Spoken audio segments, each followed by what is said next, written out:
Good morning students. तर आज आपण ऑर्गॅनिक केमिस्ट्रीचं एक नवीन चॅप्टर बघणार आहोत ज्याचं नाव आहे अमाइन्स.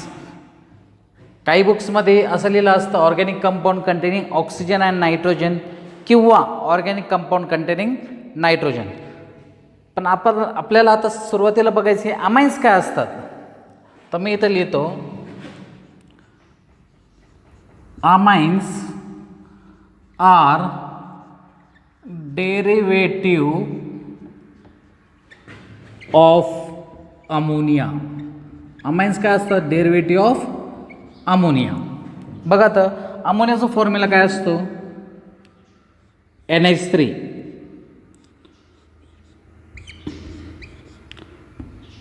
तुम्हाला माहिती आहे नायट्रोजनला 3 बॉन्ड असले की एक लोन पेअर असतो. तर याला आपण काय म्हणतो? अमोनिया. आपण जर एक हायड्रोजन काढून R ग्रुप टाकला, R म्हणजे तो अल्काइल असू शकतो किंवा आरायल असू शकतो, म्हणून मी एक हायड्रोजन काढतो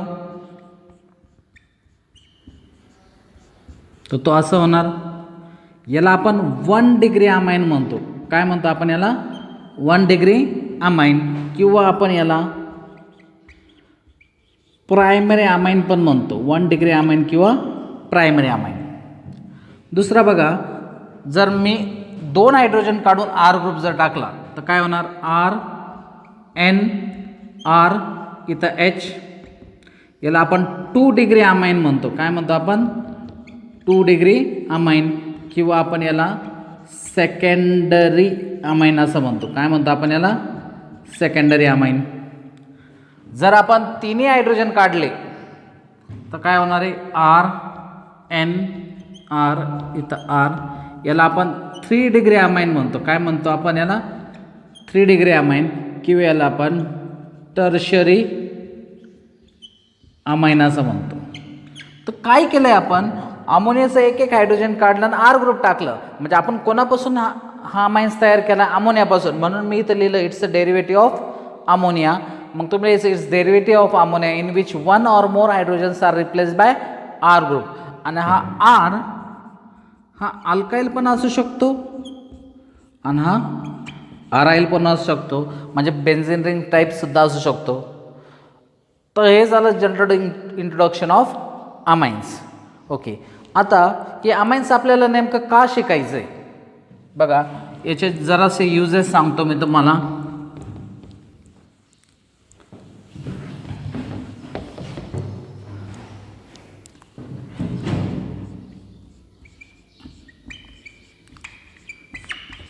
नेचरमध्ये अमाइन्स कशात सापडतात? प्रोटीन्स, विटॅमिन्स, हार्मोन्स मध्ये सापडतात. नेचरमध्ये कशात सापडतात अमाइन्स? प्रोटीनमध्ये सापडतात, विटॅमिन्समध्ये सापडतात आणि हार्मोन्समध्ये सापडतात. पुढलं आहे सिंथेटिक. ओके, मी पूर्ण हे लिहून घेतो. Synthetic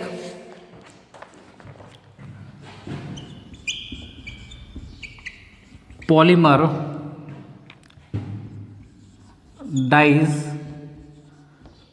drugs.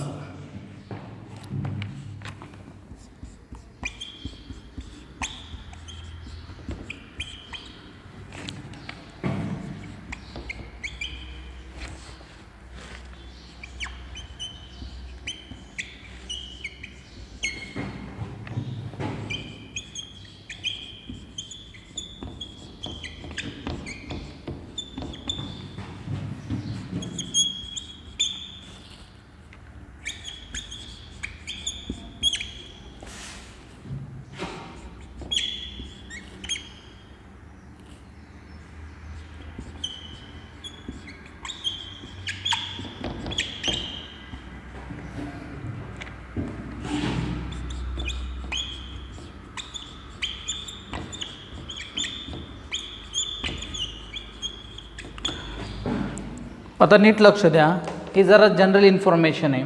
नेचरमध्ये अमाइन्स कुठं सापडतात? प्रोटीन्समध्ये सापडतात, विटॅमिन्समध्ये सापडतात आणि हार्मोन्समध्ये सापडतात.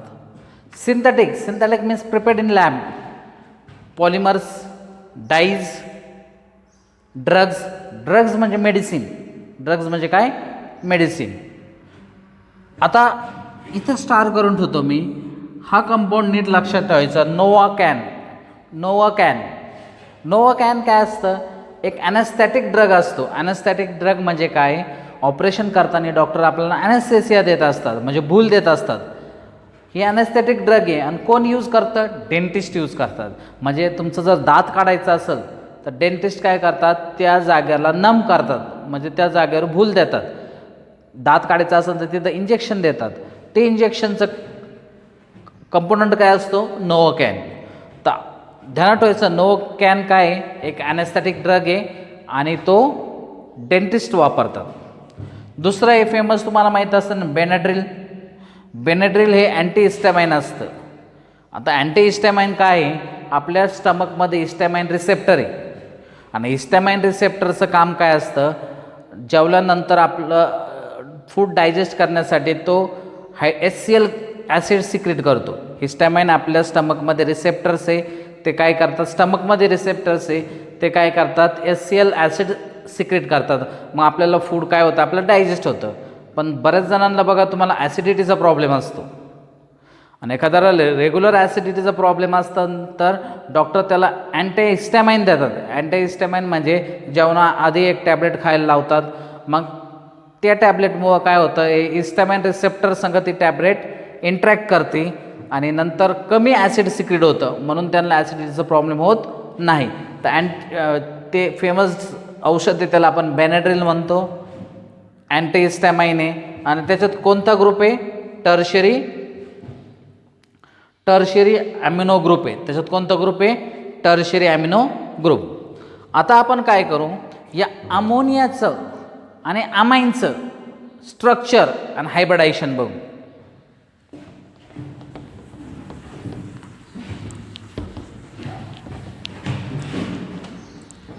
तर हेडिंग देतो मी इथं, स्ट्रक्चर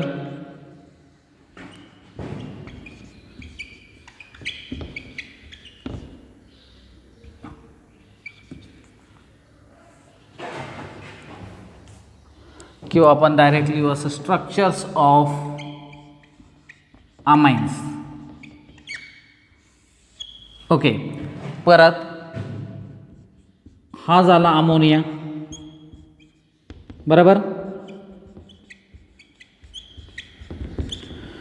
प्रायमरी अमाइन म्हणजे काय? एक हायड्रोजन काढून R ग्रुप टाकायचा. तर R हा झाला प्रायमरी अमाइन, ज्याला आपण 1 डिग्री. हा झाला 2 डिग्री.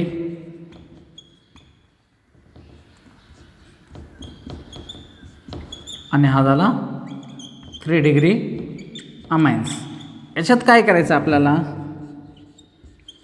हायब्रिडायझेशन बघायचं आहे सुरुवातीला.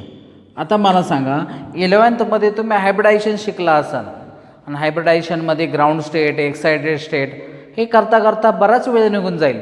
मग कम्पिटेटिव्हमध्ये जर तुम्हाला एखादा कंपाऊंडचा हायब्रिडायझेशन विचारला तर विदिन 2-3 सेकंड्स तुम्ही ते कसं शोधणार? बघा, लेंथी प्रोसेस करायला गेला तुम्ही 10-15 मिनटात उत्तर आणणार, पण तेवढा आपल्याकडे टाईम नसतो. विदिन 10 सेकंड्स आपल्याला उत्तर माहीत पाहिजे. तर हायब्रिडायझेशन कसं शोधायचं मी शॉर्टकट तुम्हाला सांगतो. बघा, अमोनियाचा फॉर्म्युला आहे NH3. अमोनियाचा फॉर्म्युला काय? NH3. जर तुम्हाला माहीत असेल तर नायट्रोजन ॲटॉमिक नंबर किती असतो? 7. नायट्रोजनचा ॲटॉमिक नंबर 7. मग त्याचं इलेक्ट्रॉनिक कॉन्फिगरेशन काय असणार? 2 आणि 5. तर त्याच्या आउटरमोस्ट शेलमध्ये किती इलेक्ट्रॉन्स आहे? 5 इलेक्ट्रॉन्स आहे. नायट्रोजनच्या आउटरमोस्ट शेलमध्ये किती इलेक्ट्रॉन आहे? 5. बघा, त्याने 3 बॉन्ड फॉर्म केले. किती? 1, 2, 3. म्हणजे या 5 पैकी 3 बॉन्ड फॉर्म करण्यासाठी वापरले. मग किती इलेक्ट्रॉन्स राहिले? 2. म्हणजे 1 पेअर इलेक्ट्रॉन राहिला असं आपण म्हणून आपण याच्यावर एक लोन पेअर देतो. मग हायब्रिडायझेशन शोधताना तुम्ही काय करायचं? Bond pair plus lone pair असं लक्षात ठेवायचं. Bond pair plus lone pair.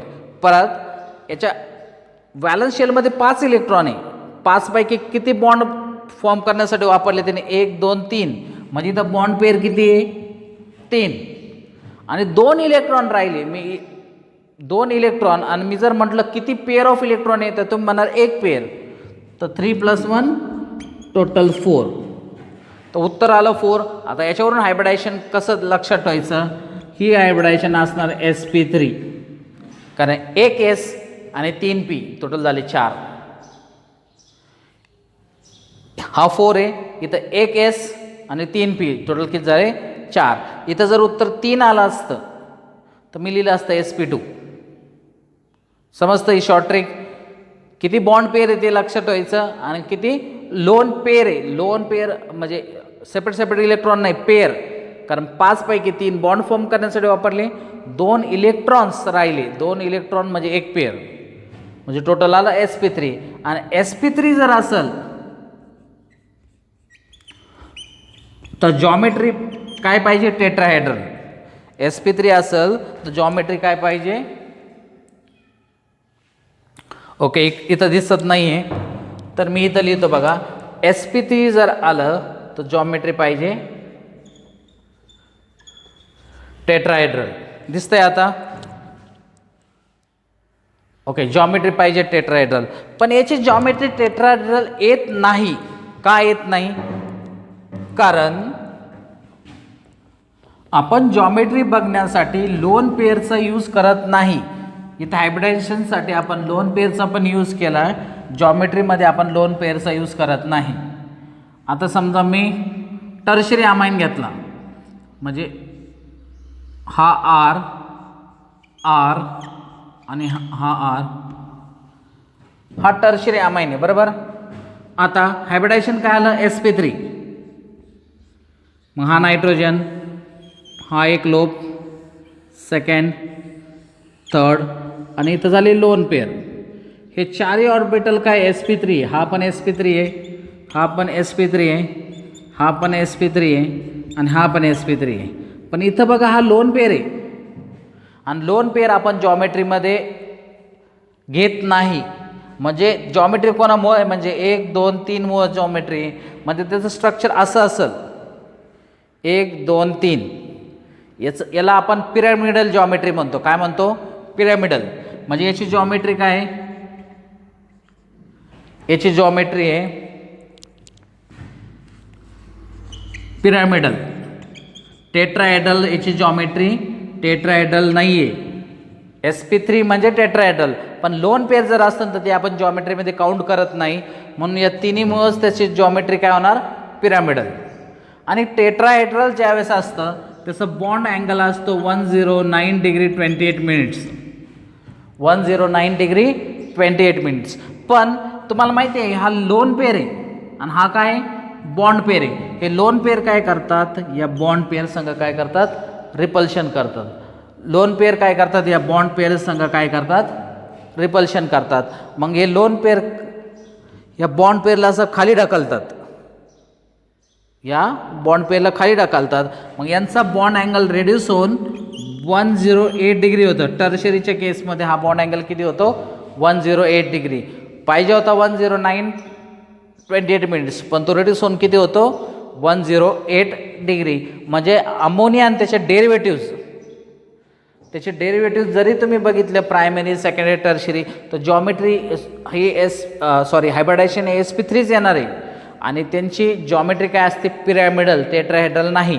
त्यांची जॉमेट्री असते पिरॅमिडल.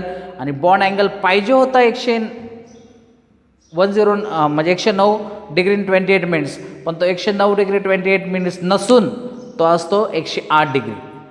समजलं. तर पुढला पॉईंट आहे क्लासिफिकेशन, आणि मी 2दा-3दा तुम्हाला क्लासिफाय करून दाखवलं, प्रायमरी काय आहे, सेकंडरी काय आहे, टर्शरी काय. आता आपण पुढला पॉईंट घेऊ, नॉमेनक्लेचर, म्हणजे नेम्स कसे द्यायचे.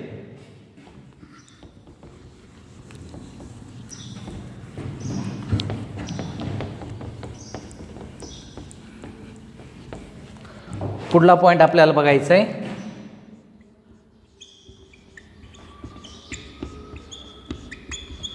नॉमेनक्लेचर.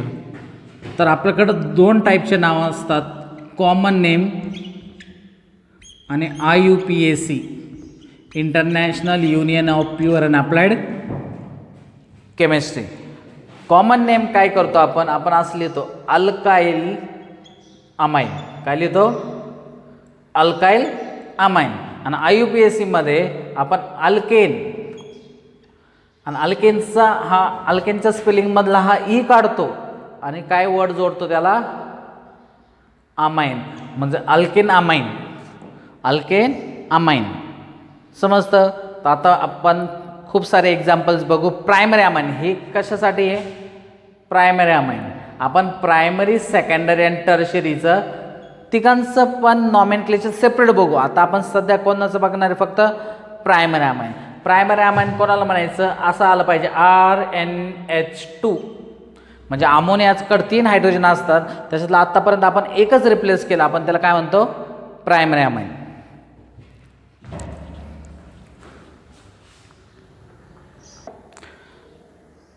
तर बघा बोर्डवर मी बरेचसे एक्झाम्पल्स लिहिले, त्याच्यातले काही एक्झाम्पल्स मी सोडवतो, काही एक्झाम्पल्स तुम्ही सोडवायचे. तर पहिले एक्झाम्पल बघा. कॉमन नेमसाठी मी शॉर्टकटमध्ये लिहितो CN.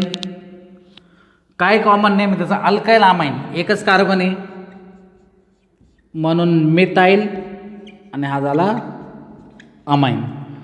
याचं IUPAC नेम एकच कार्बन आहे म्हणून मिथेन आणि ई काढून काय शब्द टाकायचा? अमाइन. Methane amine. माझ्या मते याचप्रमाणे सेकंड एक्झाम्पल आणि थर्ड एक्झाम्पल तुम्ही सॉल्व करू शकतात. बरोबर. मी डायरेक्ट फोर्थ एक्झाम्पलकडे जातो. हे दोन्ही तुम्ही एक्झाम्पल सॉल्व करून मला पाठवायचे.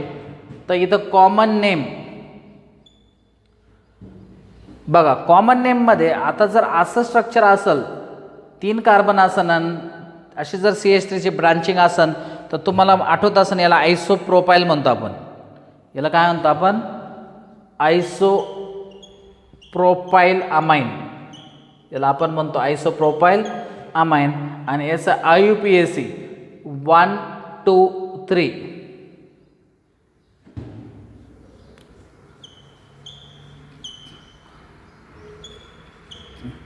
Propane, ethane, methane, propane. Prop2 amine. Prop2 amine. बरोबर. 5वं एक्झाम्पल बघा. इथं पण NH2 आहे, इथं पण काय? NH2 आहे. दिसतंय? इथं NH2 आणि इथं पण काय? NH2 आहे. याचं कॉमन नेम याला आपण म्हणतो इथायलिन डायमाइन. इथायलिन डायमाइन. समजा इकडं दिसतंय का सगळ्यांना?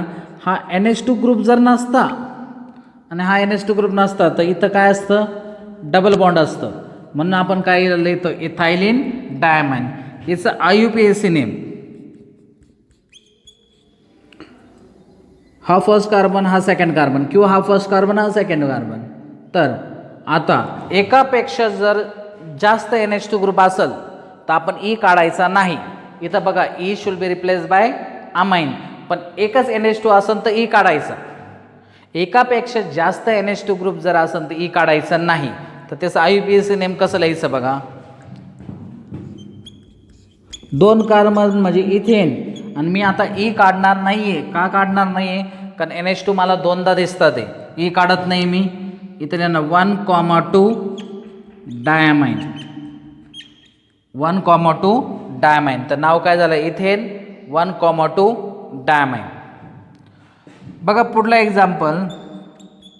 याचं कॉमन नेम आठवतं कोणाला? तुम्ही अल्कोहोल फिनॉल्समध्ये शिकला असाल. हा कोणता कार्बन आहे? हा अलायलिक कार्बन आहे.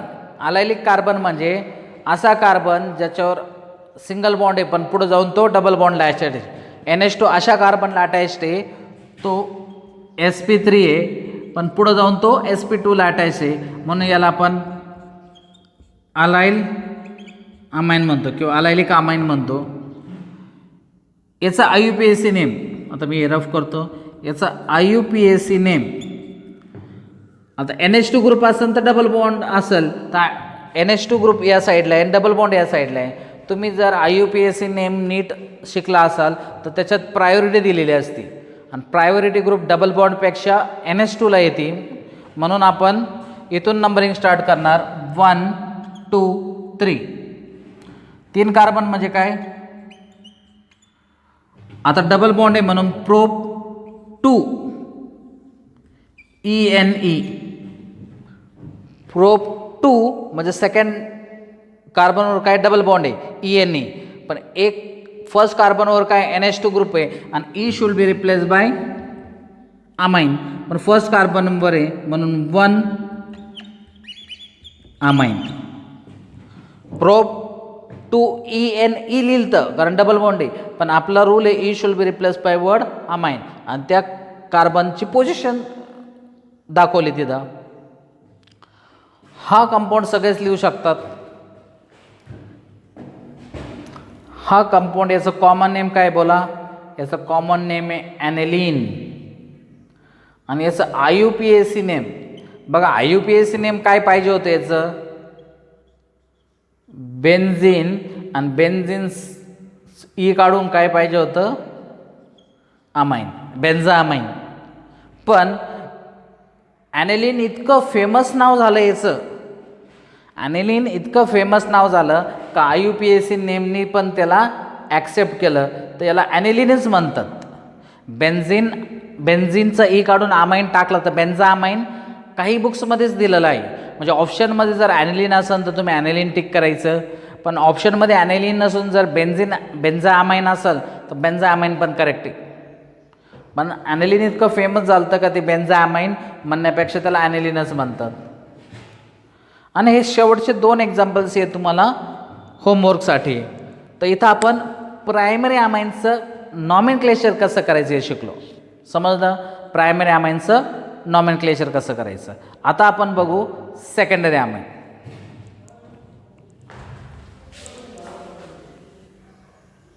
तर आता बघणार आहोत आपण सेकंडरी अमाइन्स. काय बघणार आहोत, सेकंडरी अमाइन. आपण ज्याला 2 डिग्री अमाइन म्हणतो, सेकंडरी अमाइन्स. आणि सेकंडरी अमाइन्स कसं रिप्रेझेंट करतात, म्हणजे अमोनियाचे किती हायड्रोजन रिप्लेस करायचे, 2. R N R हा H, बरोबर. 2 हायड्रोजन काढून 2 R ग्रुप टाकायचे. तर हा सेकंडरी अमाइन्स हा सिंपल पण असू शकतो आणि मिक्स्ड पण असू शकतो. सिंपल म्हणजे काय, हे दोन्ही R ग्रुप सारखेच आहे. सिंपल म्हणजे where both R groups are same. म्हणजे याचं एक्झाम्पल असं असू शकतो CH3 NH CH3. बघा दोन्ही R ग्रुप आहे का नाही सारखे, दोन्ही R ग्रुप काय सारखे. तर याचं नेमिंगमध्ये काय करायचं आपण, याचं नेमिंगमध्ये आपण कॉमन नेममध्ये आपण असं लिहायचं N, N. म्हणजे हा CH3 कोणाला अटॅच आहे, N ला. N, N डाय अल्काइल अमाइन. N, N डाय अल्काइल अमाइन. म्हणजे काही बुक्समध्ये NN लिहिलेलं नसतं कॉमन नेमसाठी, पण तुम्ही ते लिहायचं. That is much more better. आणि IUPAC मध्ये आपण असं लिहितो N अल्काइल, मग आपण लिहितो अल्केन, आणि अल्केनचा ई काढून कशाने रिप्लेस करतो, अमाइन. बघा सुरुवातीला तुम्हाला कन्फ्युजन वाटेल, पण ज्यावेळेस तुम्ही याची प्रॅक्टिस करशाल, 1-2 एक्झाम्पल सॉल्व करशाल, त्यावेळेस हे खूप इझी आहे. दुसरं असतं मिक्स्ड. मिक्स्ड म्हणजे काय, both R groups are different. Both R groups are different. बघा एका साईडला जर असेल CH3 आणि एका साईडला जर असेल C2H5, तर हे दोन्ही आर ग्रुप काय वेगळे, याला म्हणायचं मिक्स्ड अमाइन्स. आता मिक्स्ड अमाइन्समध्ये कॉमन नेम कसं लिहितात? कॉमन नेम लिहितात एन अल्काइल, परत N alkyl amines, N alkyl amines. आणि याचं IUPAC नेम असं लिहितात एन अल्काइल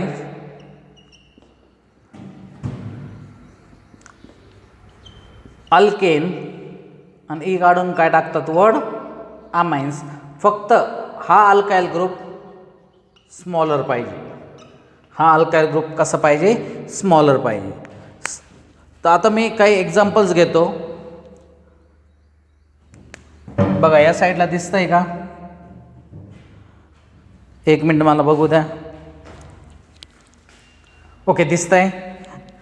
तर बघा आता मी पहिलं एक्झाम्पल एकदम सिंपल घेतो. CH3NHCH3. ओके, आहे का सिंपल का मिक्स्ड आहे? हा सिंपल आहे, कारण दोन्ही काय आहे? CH3 ग्रुप्स आहे, सारखेच ग्रुप्स आहे. याचं कॉमन नेममध्ये काय आपल्याला NN डाय अल्काइल अमाइन. तर मी इथं लिहितो N, dimethyl amine, N, dimethyl amine. आणि याचं IUPAC नेम. आता दोन्ही ग्रुप सारखेच आहे. ॲक्च्युली छोटा R ग्रुप आपल्याला नायट्रोजन संघ घ्यावा लागतो आणि मोठा R group as a alkane लिहायचा असतो. पण इथं दोन्ही ग्रुप सारखेच आहे. मग एकाला नायट्रोजन संघ पाठवायचा म्हणजे N मिथाइल म्हणजे N अल्काइल, आणि दुसऱ्याला अल्केन लिहायचं. एकच कार्बन आहे म्हणजे मिथेन, आणि ई काढून काय टाकायचं? अमाइन.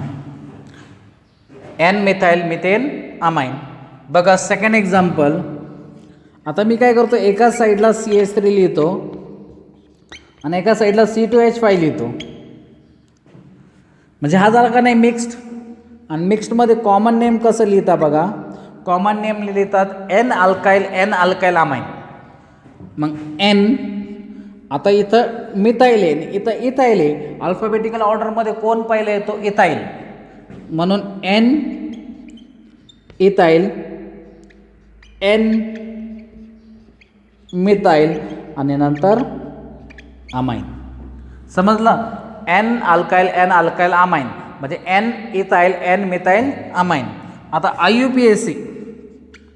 IUPAC मध्ये काय करायचं? या दोघांपैकी स्मॉल ग्रुप कोणता? तर स्मॉल ग्रुप म्हणजे इथं एकच कार्बन आहे बघा, हा स्मॉल आहे. मग त्याला नायट्रोजन संघ पाठवायचं. मग नायट्रोजन N मिथाइल, आणि हा मोठा ॲज अ अल्केन लिहायचा. 2 कार्बन आहे म्हणून इथेन, पण इथेनचा ई काढून काय वर्ड लावायचा? अमाइन. तर समजलं? तर हे 2 एक्झाम्पल्स होते. तिसरं एक्झाम्पल आहे तुमच्यासाठी होमवर्क म्हणून.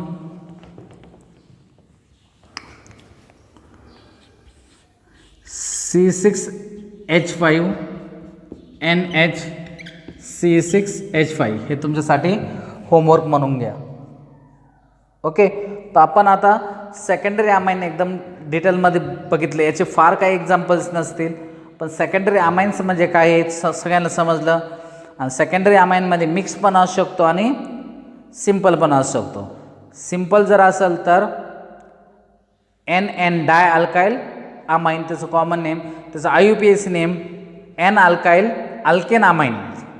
आणि मिक्स जर असेल तर N अल्काइल अमाइन किंवा N अल्केन अमाइन, पण तो Nला जो अल्काइल ग्रुप अटॅच आहे तो स्मॉलर पाहिजे. समजतं? तर याची भरपूर प्रॅक्टिस करा. आता आपण पुढं बघू टर्शियरी अमाइन.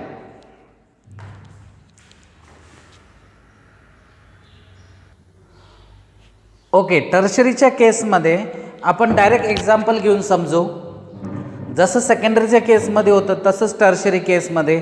टर्शरीमध्ये पण सिंपल आणि मिक्स्ड राहणार. इथं बघा तिन्ही R ग्रुप टाकले मी, तिन्ही हायड्रोजन काढून तिन्ही R ग्रुप टाकले.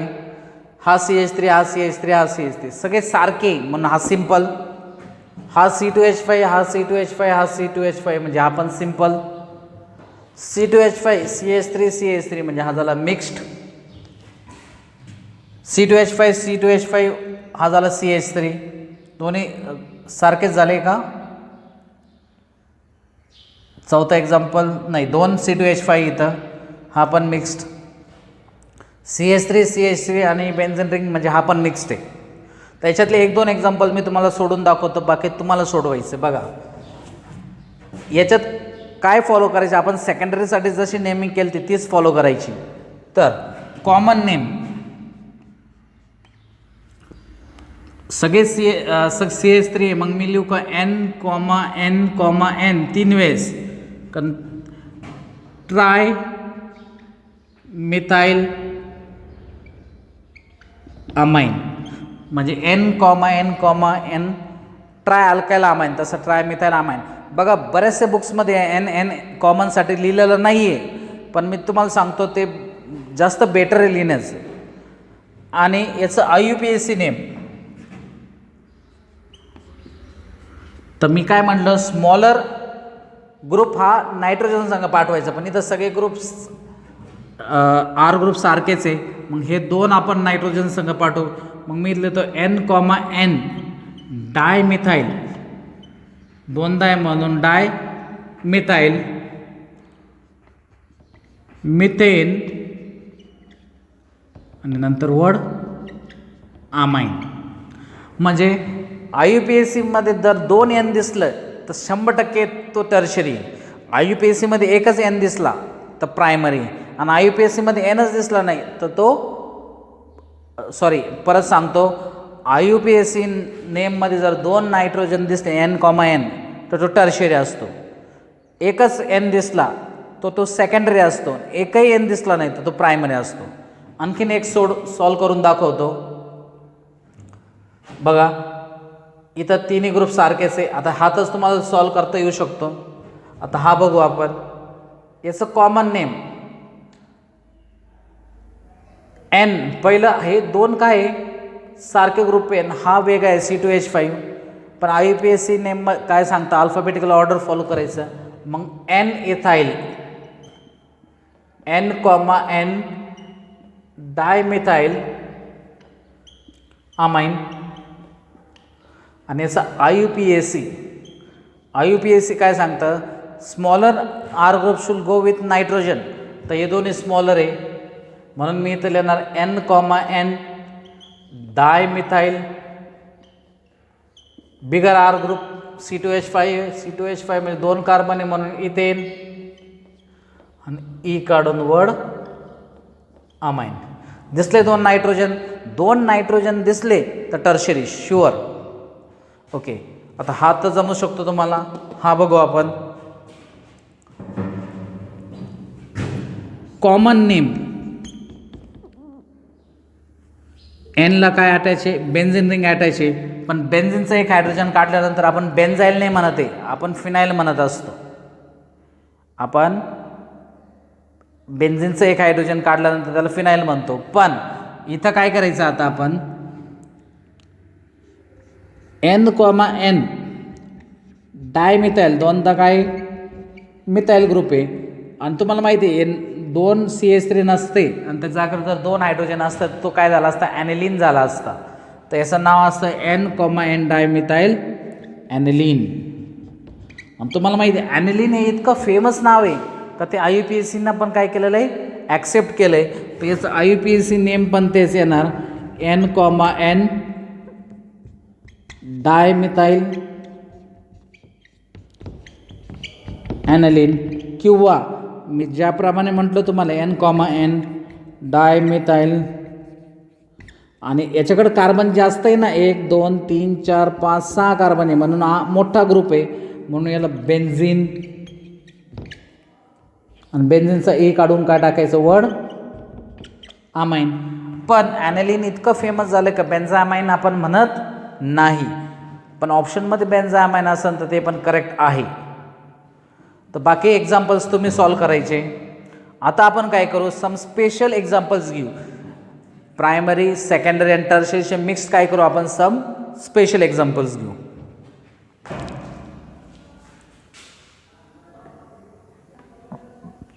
ओके, चला तर काही स्पेशल एक्झाम्पल्स बघू आपण. आता या स्पेशल एक्झाम्पल्समध्ये आपण काय करणार आहोत, डायरेक्ट याचा IUPAC नेम लिहिणार आहे, कारण स्पेशल एक्झाम्पलला कॉमन नेम शक्यतो नसतात, कारण ते कॉम्प्लिकेटेड कंपाऊंड्स असतात. तर हा कंपाऊंड बघा, ही 5 मेंबर रिंग आहे, सायक्लोपेंटाईल आपण याला म्हणतो. ही पण 5 मेंबर रिंग आहे, सायक्लोपेंटाईल, आणि हा झाला सायक्लोहेक्झाईल. तर याच्यातला मोठा आर ग्रुप कोणता आहे, हा आर ग्रुप आहे. छोटे 2 आहे म्हणून आपण लिहू N, डाय म्हणजे 2दा, सायक्लो पेंटाईल,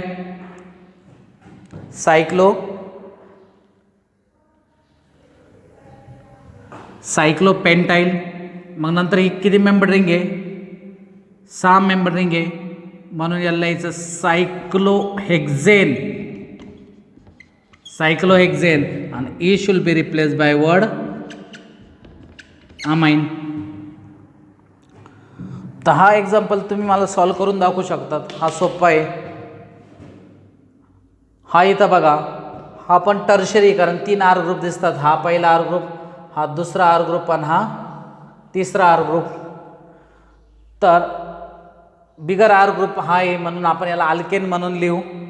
smaller R group 2 smaller R group आहे, पण एक आहे इथाईल आणि एक आहे मिथाईल, आणि अल्फाबेटिकल ऑर्डरमध्ये ई पहिला येतो म्हणून याला लिहितो मी N इथाईल, N मिथाईल, आणि याला ब्रांचिंग पण आहे. मग आपण नंबरिंग देऊ 1 2 3.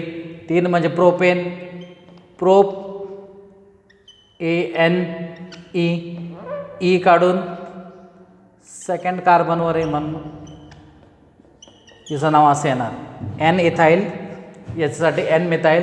1 2 3 प्रोपेन, पण ई कशाने रिप्लेस करायचा, अमाईनने. पण तो कोणत्या कार्बनवर आहे, सेकंड कार्बन, म्हणजे 2 अमाइन. माझ्या मते हा पण तुम्ही सॉल्व करू शकता याच्यावरून, बरोबर ना. काय येणार याचं नाव, N, डायसायक्लोपेंटाईल, सायक्लोपेंटेन अमाइन. आणि हा इथं NH2 ग्रुप आहे आणि रिंगला अटॅच आहे म्हणून ॲनिलीन. आणि जर हा NH2 नसता, हा CH3 जर असता रिंगवर, तर त्याला आपण टोलिन म्हणतो. बघा, हा फक्त NH2 जर असतं तर ॲनिलीन, आणि फक्त CH3 असेल तर याला काय म्हणतो आपण, टोलिन म्हणतो. तर याचं नाव काय असतं बघा, हे दोन्ही वर्ड मिक्स केले जातात, टोलिन आणि ॲनिलीन मिक्स करून टोल्युडिन. स्पेलिंग नीट बघून घ्या, TOLUIDIN. आणि मेटा पोझिशनला आहे, एकामेकाच्या ते कोणत्या पोझिशनला आहे, मेटा पोझिशन. सगळ्यांना ऑर्थो पॅरा मेटा माहीतच असणार. एक ग्रुप जर असेल, बघा व्यवस्थित समजून सांगतो,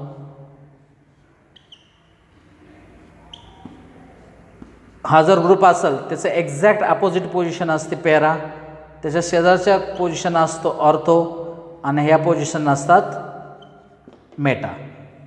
तर अशा पद्धतीनं आपण हा एक इंट्रोडक्टरी लेक्चर होता अमाइन्सवर, आणि याच्यात आपण प्रायमरी अमाइन्स, सेकंडरी अमाइन्स आणि टर्शरी अमाइन्स कशाला म्हणायचं त्याचं क्लासिफिकेशन आपण बघितलं, आणि त्याचं नॉमेनक्लेचर बघितलं, आणि काही स्पेशल एक्झाम्पल्स पण आपण सॉल्व केलं.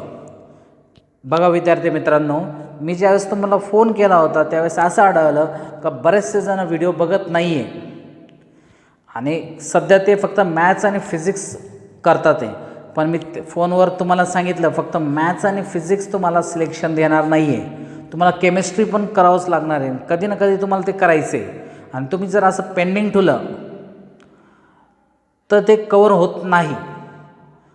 आणि एक दुसरा मुद्दा, तुम्ही आत्ता आपण काय करतो, आता आपण ऑनलाईन व्हिडिओज बघत असतो, तर ऑनलाईन व्हिडिओज आपण यूट्यूब जर बघितलं, त्याच्या हजारो व्हिडिओज असतात एका एका चॅप्टर्सवर. मग आपण काय करतो या काळात वेगवेगळे व्हिडिओज बघत राहतो आणि आणखीन आपलं कन्फ्युजन वाढतं. बघा, माझा जर सल्ला तुम्ही ऐकशाल तर तुम्ही काय करायचं, फक्त एकच व्हिडिओला स्टिक ठेवायचं. तुम्ही माझा व्हिडिओ बघून घ्या, याच्यात मी सगळं कंटेंट दिलं आहे तुम्हाला. याचे नोट्स तुम्ही तयार करा. जर तुम्हाला नोट्स करायला तेवढा टाईम जर नसेल तर तुम्ही मला फोनवर कॉन्टॅक्ट करा. मी माझ्या नोट्सचे तुम्हाला PDF पाठवल, तर तुम्ही त्याच्यातून लिहा. पण बेस्ट होईल जर तुम्ही व्हिडिओ बघता बघता लिहिलं तर. पण टाईम जर नसेल तर माझ्या नोट्स मी तुम्हाला देईन, ते करा. पण सध्या तरी एकच व्हिडिओला स्टिक करा, कारण प्रत्येकाची शिकवण्याची पद्धत ही वेगळी असते. तुम्ही जर 4 वेगवेगळे व्हिडिओज जर बघितले एकाच टॉपिकवर तर ते सगळं कन्फ्युजन होऊन जाणार आहे. आणि माझं असं सजेशन्स आहे का तुम्ही जरी IITच्या बॅचचे जरी असाल तरी तुमचं पहिलं टार्गेट पाहिजे तुमचं NCERT बुक, CBSEचं NCERT बुक. CBSEचं NCERT बुक तुम्ही 8 ते 10 वेळेस वाचलं पाहिजे. म्हणजे असं म्हणतात, instead of reading 10 books, read 1 book 10 times.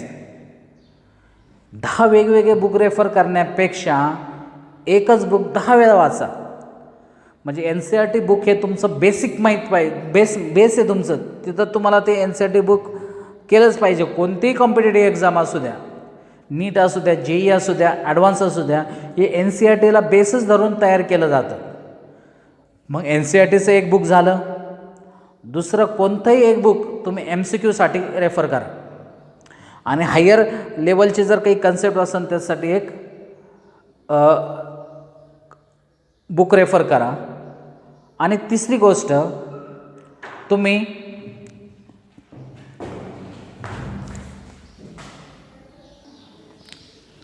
Okay, तर मी सांगत होतो NCERT बुकबद्दल. त्यानंतर कोणतंही एक बुक तुम्ही MCQसाठी रेफर करा. फार वेगवेगळे बुक्स रेफर करू नका. कोणतंही JEE आणि मग नंतर ॲडव्हान्स लेवल. पहिलं तुमचं टार्गेट पाहिजे JEE लेवल, नंतर तुम्ही स्लोली ॲडव्हान्स लेवलकडे गेलं पाहिजे. एकदा JEE क्वालिफाय झालं तर मग आपण काय करायचं, ॲडव्हान्स लेवलची तयारी करायची. मग JEEसाठी तुम्ही एखादं बुक घ्या, त्याच्यातले सगळे MCQ जोपर्यंत तुमचे 2-3 वेळा होत नाही तोपर्यंत दुसरं बुक रेफर करू नका. तुम्हाला माहीत असेल का प्रत्येक बुकमध्ये कमीत कमी 300-400 किंवा 500 MCQज असतात. आपल्या शीटमध्ये पण 300-400 MCQज असतात. ते पहिले सॉल्व करा. फार वेगळे बुक तुम्ही रेफर करू नका, त्याच्यामुळे तुमचं कन्फ्युजन होणार आहे. तुम्ही पहिलं NCERT बुक, नंतर कोणतंही तुम्ही एक पब्लिकेशनचं बुक MCQसाठी रेफर करा. आणि तिसरी गोष्ट, तुम्ही प्रिव्हियस इयरचं JEEचं एक बुक भेटतं. प्रिव्हियस इयर जितके काही क्वेश्चन्स आलेले असतील JEE मेन्स आणि नंतर पुढं जाऊन ॲडव्हान्स लेवलचं. आता सध्या तुम्ही JEE मेन्सवर फोकस करायचं आणि पुढं जाऊन ॲडव्हान्सवर फोकस करायचं. तर त्याचे प्रिव्हियस इयरचे जेवढे क्वेश्चन्स असतील तेवढे सॉल्व करा. बघा, एवढं केलं तरी तुम्ही JEE mains plus advanced easily qualify करतात. आपण काय करतो या दिवसात, आपण काय करतो, वेगवेगळे बुक्स रेफर करतो. म्हणजे एकही बुक्स आपलं पूर्ण कंप्लीट होत नाही. MCQचं एखादं बुक्स तुमचं जर पूर्ण 3-4 वेळेस जर बघून झालं असेल तरच पुढलं बुक रेफर करायचं. पण तुम्हाला वेगवेगळे सब्जेक्ट्स आहे, एवढं करणं शक्य नाही. तर मी तुम्हाला सांगतो, तुम्ही एकच व्हिडिओ बघत चला. म्हणजे आता मी हा व्हिडिओ देतो, हाच बघत चला. तुम्ही जर दुसरे ट्विटरचे व्हिडिओज जर बघितले, सुरुवातीला तुम्हाला चांगले वाटणार, नंतर तुम्हाला कन्फ्युजन वाढणार. दुसरी गोष्ट, NCERT परफेक्ट करा. तिसरी गोष्ट, MCQसाठी एखादं बुक घ्या, ते रेफर करा. आणि आपलं जे आता मी आज किंवा उद्याच्या दिवस मी तुम्हाला ते शीट्स देईल, त्या शीट्समध्ये पण डे वाईज क्वेश्चन्स असणार आहे. ते डे वाईज क्वेश्चन्स तुम्हाला काय करायचे, सॉल्व करायचे. तेवढं जरी केलं तरी पुरेसं झालं. आणि शेवटचं, एक प्रिव्हियस इयरचं बुक घ्या, त्याच्यावरून तुम्हाला आयडिया येईल का JEE कोणत्या लेवलचे क्वेश्चन्स विचारतात आणि त्या लेवलचं क्वेश्चन्स NCERTमधून सॉल्व होऊ शकतात का हे बघायचं. आणि ते होतातच. ओके, तर एवढं करा. आणि केमिस्ट्री सब्जेक्टला स्ट्रॉंग बनवा. कारण तुम्ही जोपर्यंत केमिस्ट्री, फिजिक्स आणि मॅथमॅटिक्स एकदम स्ट्रॉंग करत नाही तोपर्यंत तुम्हाला JEE मेन्स आणि JEE ॲडव्हान्स क्वालिफाय होणं शक्य नाही. तर एखादा सब्जेक्ट पूर्ण इग्नोर करून जर तुम्ही क्वालिफाय होण्याचे स्वप्न बघत असताल तर ते होणार नाही. या व्हिडिओबद्दल जर काही कन्फ्युजन असेल तर मला नक्की कळवा. याच्यातले मी जे होमवर्कसाठी IUPSC दिले आहेत ते मला पाठवायचे आणि याचा या व्हिडिओमध्ये जे मी लिहिलेलं आहे ते त्या व्हिडिओमध्ये नीट बघून लिहून मला फोटो पाठवायचा. जर तुम्हाला माझ्या नोट्स पाहिजे असतील तर तुम्ही मला पर्सनली कॉल करा. आपण जितकं काही शक्य असेल तुम्हाला क्वालिफाय करण्याच्या दृष्टीनं तेवढं सगळं करू, पण तुम्ही अभ्यास करा.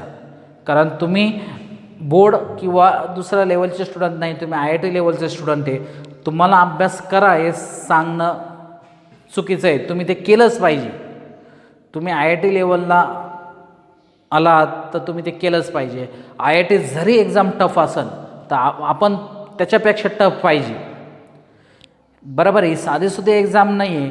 इथं टफ स्टुडंटचंच क्वालिफाय होऊ शकतं आणि आपल्याला टफ बनायचं आहे. आणि आपल्या JEEचा रिझल्ट 2-3 वर्षापासून खूप चांगला आहे, पण आपल्याला त्याच्या पुढं एक स्टेप घेऊन ॲडव्हान्सला पण क्वालिफाय व्हायचं आहे. मागच्या वर्षी पण मी मुलांना सांगितलं होतं का JEEचा रिझल्ट चांगलाच असणार आणि तुम्ही त्या बॅनरवर आले पाहिजे आणि ते येणारच. फक्त हार्ड एफर्ट्स करा. 6 ते 7 तास दिवसात अभ्यास करा. व्यवस्थित व्हिडिओ बघा, त्याचे नोट्स तयार करा आणि त्याचे फोटो मला पाठवा. काही अडचण असेल तर मला नक्की कळवा. थँक्यू.